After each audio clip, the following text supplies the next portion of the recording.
What's up, guys? Welcome to another episode of the Young Guns podcast.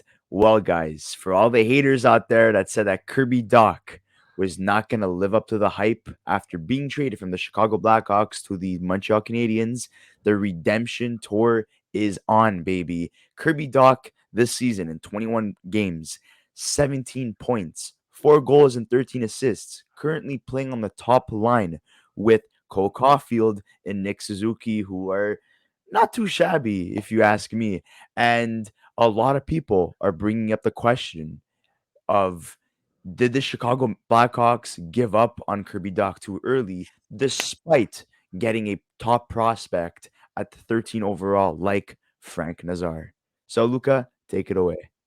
Well, yeah, I would say that they gave up on him too early, but I think that for a team that's trying to rebuild, one of the things that didn't really make sense going into the offseason was the fact that they traded away Kirby Dach and Alex DeBrincat, right? Those are two guys that usually, for a team that's rebuilding, you want to build around those young cores, and they ended up trading both of them. And you know, when Kirby Dach came to Montreal, there was a lot of expectation for him because it was like, is this guy going to live up to the expectation of him being a third overall pick? And I think that Dach does a lot of really good things in Montreal. He's a guy that's very skilled. He's a guy that's different to what the Canadians have been used to in the past, right?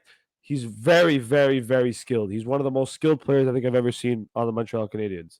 And I think that it just makes a lot of sense. He came to a change of scenery with a coach that is big on development and big on improving players, and he's able to play freely. He's allowed to make mistakes. He's allowed to go out there and make an extra play if he has to score that beautiful goal and make that beautiful pass. But at the end of the day, I think Chicago did make a mistake here trading him, and I think they made a mistake in giving up on him too, because I know that although his numbers didn't really show in Chicago, this is a guy that's got a lot of offensive talent, and I don't think he was able to always show it, and I don't think he was ever put in positions as well to succeed. And I know we had that debate when we did the trade video on Doc, a while back when it was announced. But I'm not surprised. I'm surprised at how well he's doing. I don't think that 17 points in 21 game was really the expectation for him.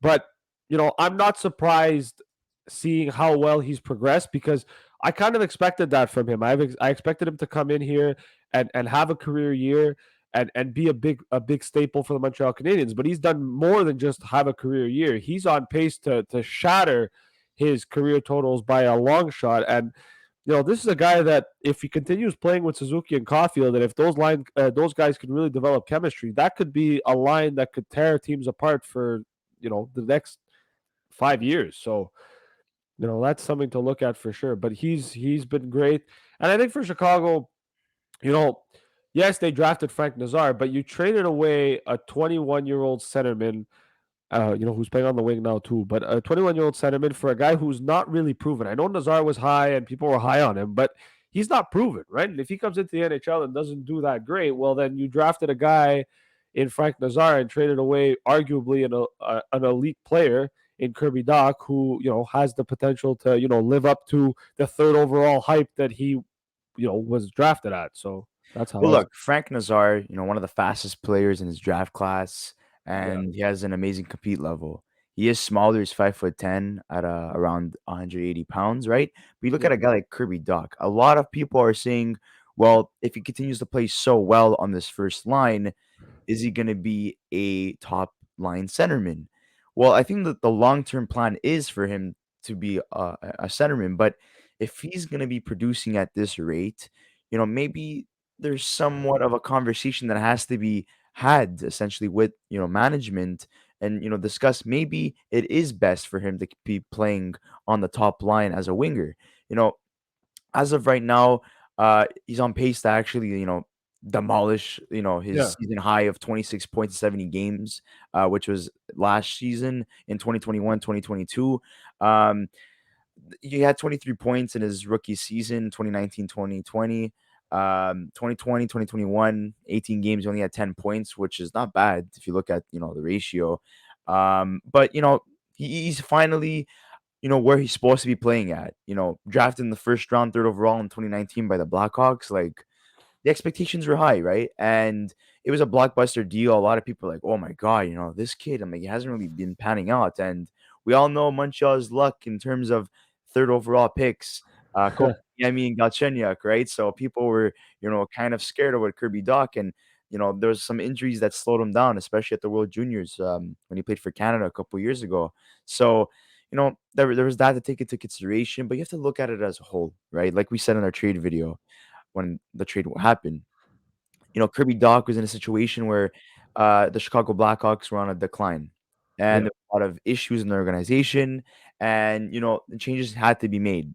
He was a sacrifice, just like the Brinkat was, and you know, for good for the kid. He's on a team that is going to be good for years. Not saying he's going to win a Stanley Cup, even though it would be awesome to see that, but did they really necessarily make a mistake? Well, in the eyes of the Montreal Canadiens, it's like, wow, like look who we got.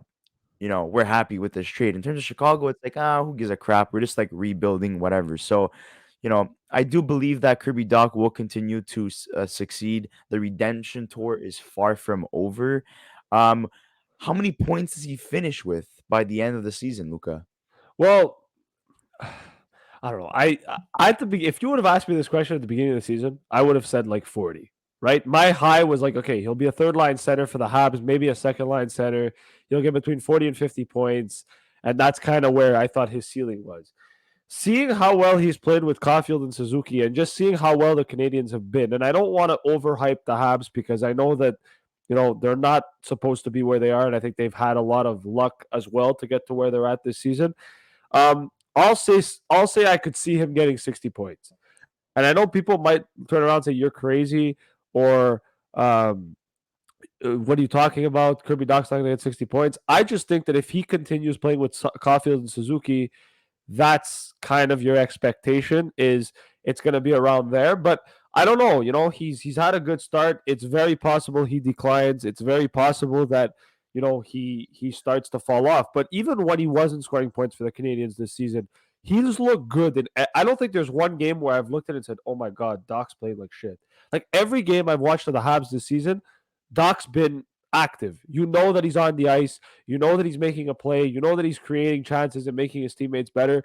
So I think no matter what, it's not just a question of points. I think the way he's playing is going to allow him to get to that mark because he's playing well. Like I said, I don't think I've ever seen a game this season where I'm like, oh my God, Kirby Dach is nowhere to be found. Like, maybe it's just me, but I've every game I've watched, I'm like, okay, yeah, he's there. He's There, active. He's taking there's shots. He's creating chances. So and you look at the media that covered the team, right? And they're yeah, always seeing that Kirby Dach, even when he wasn't getting points at the start of the season, he was always doing the little things, right? that's The it. little things are always right. Then you have RDS, always how going after him, saying, "Oh, what the heck? What's going on?" I guess, like I said, there was haters on Montreal's end. There was haters on Chicago's end. There was just haters in general. So Yeah, I think everyone could just, be quiet now, let the kid continue playing. We saw a celebration when he scored the shootout winner against the Chicago Blackhawks, his former team, where he was going like this and people were booing and whatever. But, he had some former teammates saying, it's just business. It's the yeah. business, right? In his Well, comment section when he posted that picture. So, I mean, I don't think half fans are really like sad that Alexander Romanov is gone, knowing that they have Arbor Jacki now. Like people just forgot about that because now you have Jacki who basically does what Romanov does, but gets points. And you have Kirby Dach, who's like killing it right now. So, you know, I think that's yeah. all I could really say about, the Well, redemption tour for well, Kirby just Dach. in terms of that, I think that with the Canadians, it was a question of they saw an opportunity with Doc and they took it. And I think that not only that, but look at the contract that he signed. Okay, so he signed a $3.3625 million contract in this season as an extension. It was a 4-year deal with the Canadians. Total value of the contract was 13.4 million.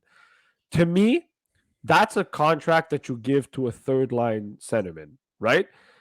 The way he's playing right now this season, and if he can continue that over the next 2 seasons or over the next year and a half, this is a contract that could be looked at as one of the biggest steals in the NHL.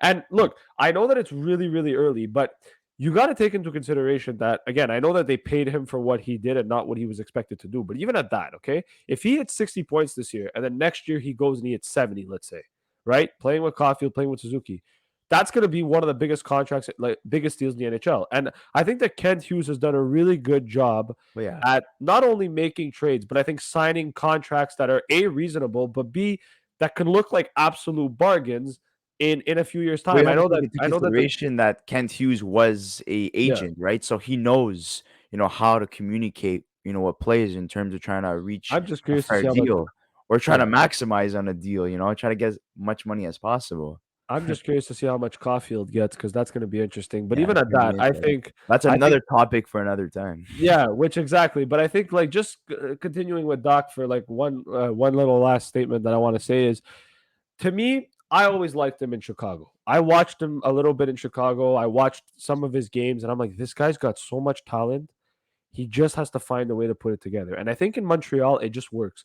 You look at Marty St. Louis, look at what he did to Cole Caulfield last year when Ducharme got fired. Caulfield turned into probably the best goal, one of the best goal scorers in the league, if not like top two, top three easily, right? Nick Suzuki has turned his game around since St. Louis come in. He's looked fantastic this season. So seeing Kirby Dach and everything that he went through in Chicago, coming to Montreal and seeing how well he's playing, I'm not surprised because Marty St. Louis has done a really good job at getting the best out of his players. He's done it with Suzuki. He's done it with Caulfield. He's done it with, even to some extent, the guy likes of Josh Anderson. And I know Josh Anderson hasn't really played that well, but this year I find that compared to last year, he's hit the net a lot more this year compared to last year. So Yeah, there's improvements with St. Louis on every aspect. So Kirby Dach is just going to keep on improving. He's still 21 years old.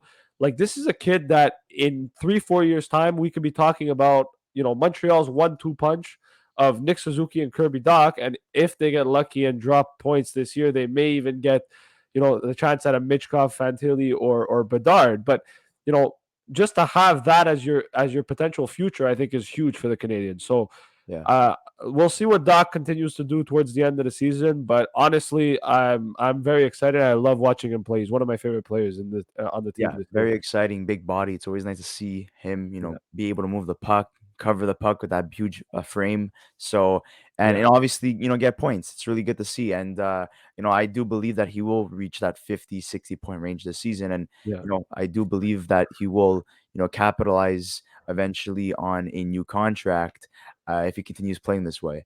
But, guys, we'd yeah. like to hear your Agree. thoughts in the comment section below. Is this a steal of a deal for the Montreal Canadiens looking at it now and looking at it long term? Chicago fans, how are you feeling right now? Did you guys, give up on something too quickly? Or are you guys happy what how things turned out? And are you looking forward to see Frank Nazar play? And how long will this redemption tour continue? I think it's gonna be everlasting essentially until the end Yeah. of his career. But we'll see what happens. Anyways, guys, don't forget to like this video, subscribe to our channel, and we'll see you on the next episode of the Young Guns podcast.